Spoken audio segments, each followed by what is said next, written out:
전능하사 천지를 만드신 하나님 아버지를 내가 믿사오며 그 외아들 우리 주 예수 그리스도를 믿사오니 이는 성령으로 잉태하사 동정녀 마리아에게 나시고 본디오 빌라도에게 고난을 받으사 십자가에 못 박혀 죽으시고 장사한 지 사흘 만에 죽은 자 가운데서 다시 살아나시며 하늘에 오르사 전능하신 하나님 편에 앉아 계시다가 저리로서 산 자와 죽은 자를 심판하러 오시리라. 성령을 믿사오며 거룩한 공예와 성도가 서로 교통하는 것과 죄를 사해 주시는 것과 몸이 다시 사는 것과 영원히 사는 것을 믿사옵나이다. 네. 찬송가 435장 찬송하시겠습니다.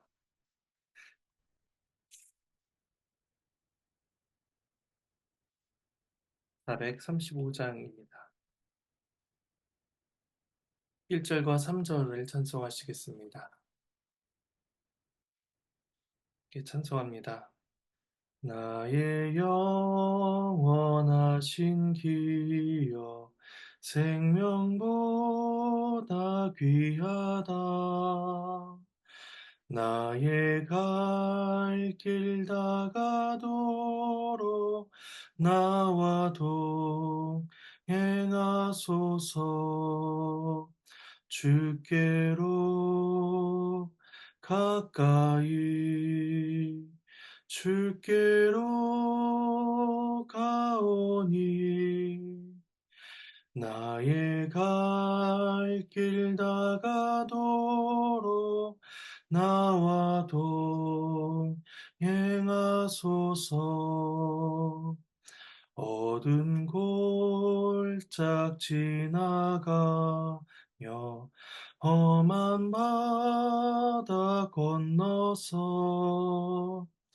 천국 문에 이르도록 나와 동행하소서. 주께로 가까이 주께로 가오니 나의 갈 길 다가도록 나와 동행하소서. 아멘.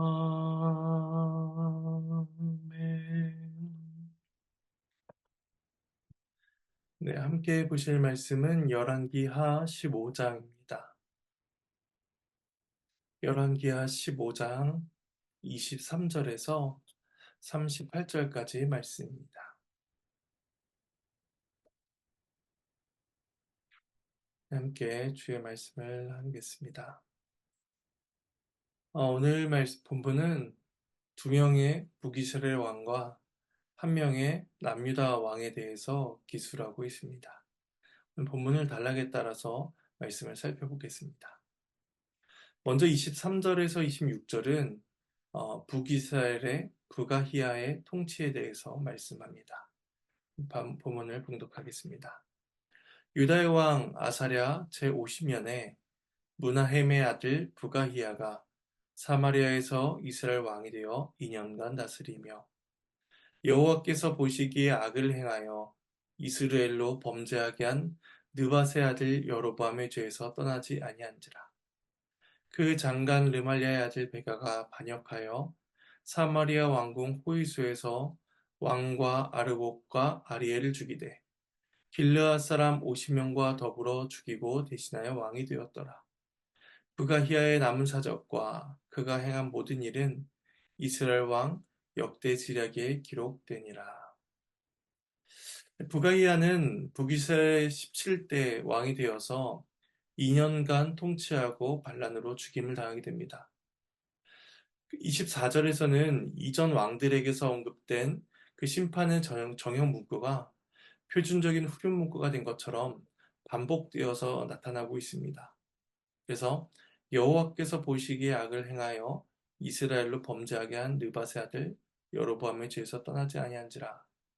이 말씀이 앞서 9절에서 그리고 18절에서 본문이 24절에서 다음 달랑 28절에서 반복하여 기술됨으로써 이제 이 북이스라엘이 이 죄 가운데 비극적인 종말을 향해서 급속도로 빠른 속도로 나아가고 있음을 우리에게 암시하여 보여줍니다. 반란과 살인으로 인해서 왕조가 뒤바뀌는 그런 상황 속에서도 여로보암의 죄를 따라가는 악행은 공통되게 지속되고 있었던 것입니다. 부가이아는 2년의 통치 후에 그의 군대 장관이었던 베가의 모반으로 죽게 됩니다. 베가는 사마리아 왕궁 호위소에서 죽임을 당하게 부가이아를 죽이게 되는데 이 장소는 왕궁을 호위하는 요새로서 왕을 가장 가까이에서 보필하는 장소였습니다. 아마도 이 베가는 왕궁 호위소를 담당하는 장관이었거나 그와 유사한 높은 직책을 가진 사람이었을 것이라고 추정할 수가 있습니다. 그곳에서 그는 왕과 아르곱 아리에라는 사람들까지 살해를 합니다. 그리고 이 반란에는 요단 동쪽의 길르앗 자손 50명이 동참한 것을 보게 됩니다. 그런데 앞서 13절과 13절의 단락에서 그 15대 왕인 살룸을 가리켜 야베스의 아들이다라고 지칭하는 것을 우리는 확인하게 됩니다.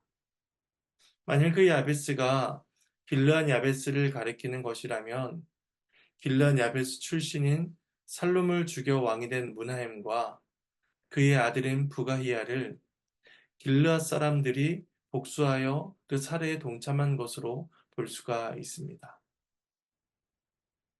이런 권력의 쟁취와 또 복수 속에서 이스라엘의 권력은 약해갈 수밖에 없었습니다. 본래 이스라엘의 왕위는 하나님께서 세워주시는 것이었지만 그들이 자신의 힘으로 쟁취할 수 있다라고 생각한 순간 모든 것은 죄와 복수, 멸망을 향해서 나아갈 수밖에 없었던 것입니다. 그리고 또한 그렇게 왕권을 얻은 자들에게 그런 왕권은 하나님의 것이 아니라 자신들 개인의 것이 되고 맙니다. 그러니 자신들의 정치한 것이니 자신들을 위해 사용할 뿐이었던 것이죠. 이와 마찬가지로 우리 또한 내가 원하는 바를 나의 노력과 실력으로 얻어내고 충분히 내 힘으로 살아낼 수 있다라고 우리가 생각하는 순간 그 삶은 더 이상 하나님의 영광을 위한 삶이 아니라 나의 삶과 나의 목적을 위한 삶으로서 바뀌고 말 것입니다. 이어진 27절에서 31절은 북이스라엘의 베가의 통치에 대해서 또한 말씀을 합니다. 말씀을 봉독하겠습니다. 유다의 왕 아사랴 제52년에 르말리아의 아들 베가가 이스라엘 왕이 되어 사마리아에서 20년간 다스리며 여호와께서 보시기에 악을 행하여 이스라엘로 범죄하게 한 느바세 아들 여로보암의 죄에서 떠나지 아니하였더라. 이스라엘 왕 베가 때에 아수르 왕 디글랏 빌레셀이 와서 이온과 아벨벳 마하가와 야노아와 게데스와 하술과 길르앗과 갈릴리와 납달리 온 땅을 점령하고 그 백성을 사로잡아 아수르로 옮겼더라. 우시아의 아들 요담 제20년에 엘라의 아들 호세아가 반역하여 르말리아의 아들 베가를 쳐서 죽이고 대신하여 왕이 되니라. 베가의 남은 사적과 그가 한 모든 일은 이스라엘 왕 역대지략에 기록되니라.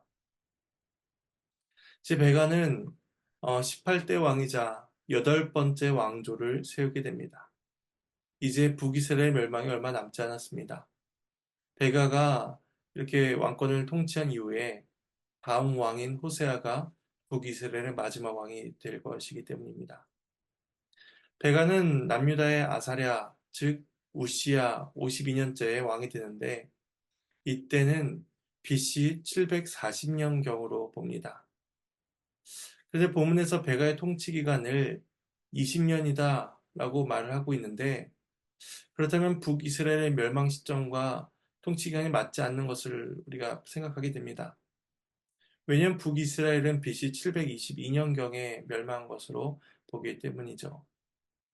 그러면 베가가 740년의 통치를 시작하여 20년간 통치하게 되고 또 마지막 왕인 호세아가 9년을 통치하게 된다면 그 멸망 시점인 722년을 훨씬 넘어서게 됩니다.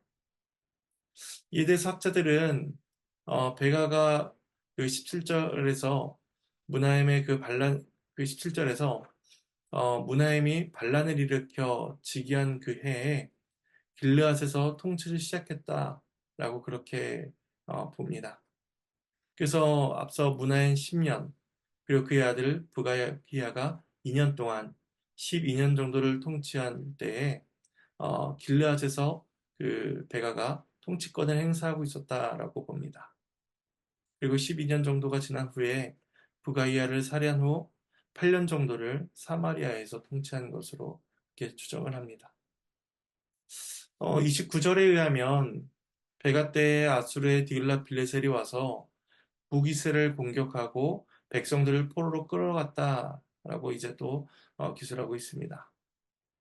이 일이 있게 된 배경을 간략히 살펴봐야 하는데 16장 5절, 내일 볼 본문이 16장 5절과 그리고 역대하 28장 5절 이하, 그리고 이사야 7장 1절 이하에서 베가와 또 아람 왕이 남유다를 공격하는 모습이 나타나고 있습니다. 이때 이 위기감을 느낀 유다 왕 아하스는 선자 이사야의 말을 무시하고 아수르에게 도움을 요청하게 됩니다. 그리고 아수르는 그의 요청을 듣게 되죠. 그래야 아수르가 아람을 공격하고 자연스럽게 아수르를 넘어 북이스라엘의 북부, 납달리와 갈릴리, 요단 동편까지 침략하게 된 것입니다. 역대상 5장 26절에 의하면 요단 동편에 있던 르우벤, 갓, 므낫세 반지파가 이때 포로로 끌려가 메소포타미아의 여러 지역으로 가게 된 것을 알 수가 있습니다. 제 역대상 5장 26절 말씀을 읽어드리겠습니다. 그러므로 이스라엘 하나님이 아수르 왕 불의 마음을 일으키시며 아수르 왕 디글랏 빌레셀의 마음을 일으키심에 곧 르우벤과 가까운 므낫세 반지파를 사로잡아 할라와 하볼과 하라와 고산 강가에 옮긴지라 그들이 오늘까지 거기에 있습니다. 오늘 열왕기 본문에서는 아수르가 침략한 것만 언급을 하고 있지만 이제 역대상에서는 하나님께서 아수르 왕의 마음을 일으키심에 그들이 요단 동편 지파들을 포로로 끌어갔다라고 그 이유에 대해서 말씀을 하고 있습니다. 결국 북이스라엘과 아람의 연합군으로 인해서 남쪽 남유다를 공격하게 되지만 또 남유다에 의해서 아수르가 이렇게 함께 개입하게 되고 이제 북이스라엘에 끌려가는 그 상황 속에서 역대기의 기자는 이 모든 일이 하나님에 의해서 일어난 심판이요 징계다라고 설명하고 있는 것입니다. 이처럼 여호와를 떠나서 여로보암의 길로 나아갔던 그 이스라엘 모든 왕들의 노력들은 결국에는 백성들의 재앙, 슬픔, 나라의 멸망을 초래할 뿐이었습니다. 여호와를 떠난 자들에게 안위와 평안은 결코 존재하지 않았습니다. 이렇게 아수르에게 패배한 베가는 이제 다음 왕인 호세아에게 살해당하게 됩니다. 이어지는 32절부터 마지막 38절까지는 남유다의 요담의 통치에 대해서 말씀을 하고 있습니다. 말씀을 봉독하겠습니다. 이스라엘 왕 르말리아의 아들 베가 제2년에 유다 왕 우시아의 아들 요담이 왕이 되니 나이가 25세라 예루살렘에서 16년간 다스리니라. 그의 어머니의 이름은 여루사라 사독의 딸이더라. 요담이 그의 아버지 우시아의 모든 행위대로 여호와께서 보시기에 정직히 행하였으나 오직 산당을 제거하지 아니하였으므로 백성이 여전히 그 산당에서 제사를 드리며 분향하였더라. 요담이 여호와의 성전의 윗문을 건축하니라. 요담의 남은 사적과 그가 행한 모든 일은 유다 왕 역대지략에 기록되지 아니하였느냐. 그때 여호와께서 비로소 아람 왕 르심과 르마의 아들 베가를 보내어 유다를 치게 하셨더라. 요담이 그의 조상들과 함께 자매 그의 조상 다윗성의 조상들과 함께 장사되고 그 아들 아하스가 대신하여 왕이 되니라. 하나님의 말씀입니다. 하나님께 감사합니다. 우시의 아들 요담은 북이스라엘 베가 통치 2년에 유다의 왕이 됩니다. 그의 부친인 우시아가 나병에 걸린 후 약 10년간 공동으로 나라를 통치한 것으로 봅니다. 그는 아버지의 행위를 쫓아서 여호와 보시기에 정직히 행하였습니다. 역대하 27장 6절에서는 그가 하나님 여호와 앞에서 바른 길을 걸었으므로 점점 강하여졌다 라고 평가하며 그의 건축과 관련된 행적들을 소개하고 있습니다. 오늘 본문 35절에서는 여호와의 성전의 윗문을 건축한 것만 소개하고 있지만 그 역대 27장에서는 그가 성벽과 성읍들을 증축 건설하였고 진영과 망대 요새들을 건축했음을 또한 말씀하고 있습니다. 그리고 앞문을 정복하여 3년간 많은 조공을 받아내었고 그렇게 함으로써 하나님의 복을 누린 강력한 왕으로서 묘사하고 있습니다. 물론 산당을 제거하지 않음으로써 백성들이 잘못된 제사를 드리게 하는 허물도 없지 않았지만 그럼에도 하나님께서는 바른 길을 걸어가고자 애쓴 그 요담을 긍휼히 여겨주셨다라고 역대기는 계속해서 기록합니다. 그런데 이런 역대상과는 달리 오늘 본문 37절에서는 북이스라엘의 베가와 아람 연합군이 남유다를 공격한 것을 기술하고 있습니다. 이것은 역대기의 그 기자의 관점과 열왕기의 관점이 조금 상이하기 때문입니다.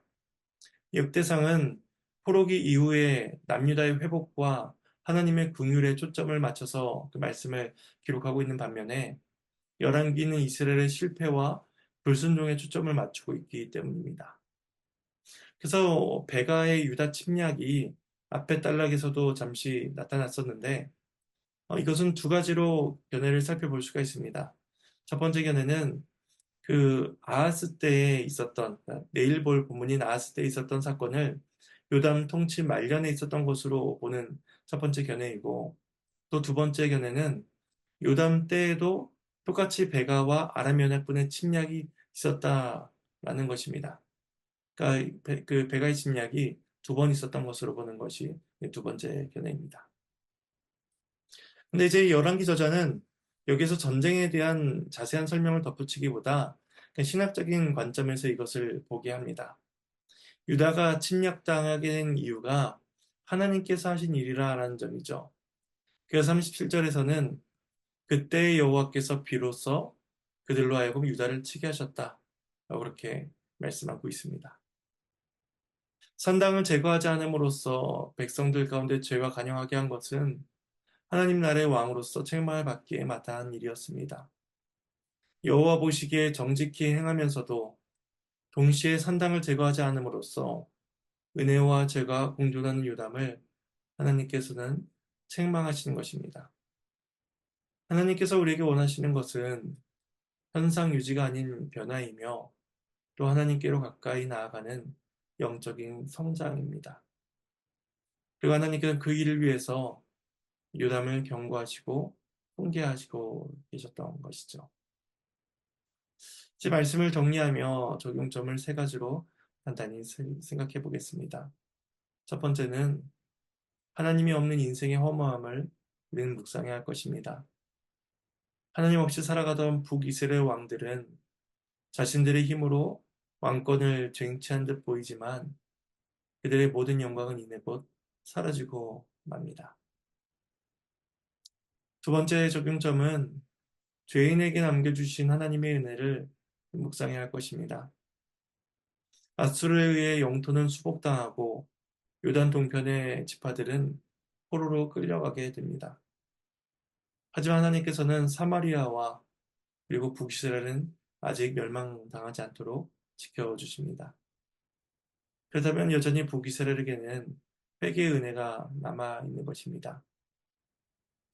이처럼 하나님께서 죄인들에게 은혜를 여전히 베풀고 계시다는 사실을 기억하며 우리는 그 하나님의 무한한 사랑을 감사해야 할 것입니다. 마지막 세 번째는 성령의 은혜 가운데 내 안에 있는 죄의 문제들을 제거하고 하나님께서 기뻐하신 삶을 살 수 있도록 애써야 할 것입니다. 하나님께서는 은혜를 구한 자의 기도를 들어주실 것이며 또한 그들에게 은혜와 복을 베푸십니다. 반복된 일상 속에서도 날마다 주께로 더 가까이 나아가야만 할 것입니다. 이런 은혜가 저와 여러분의 삶 가운데 있기를 간절히 소망합니다. 주님께서 가르치신 기도로 마치도록 하겠습니다.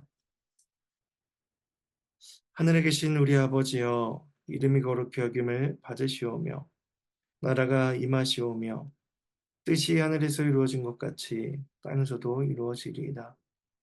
오늘 우리에게 일용할 양식을 주시옵고 우리가 우리에게 죄 진 자를 사해 준 것 같이 우리의 죄를 사해 주시옵고 우리를 시험에 들게 하지 마시옵고 다만 악에서 구하시옵소서. 나라와 권세와 영광이 아버지께 영원히 싸움나이다. 아멘.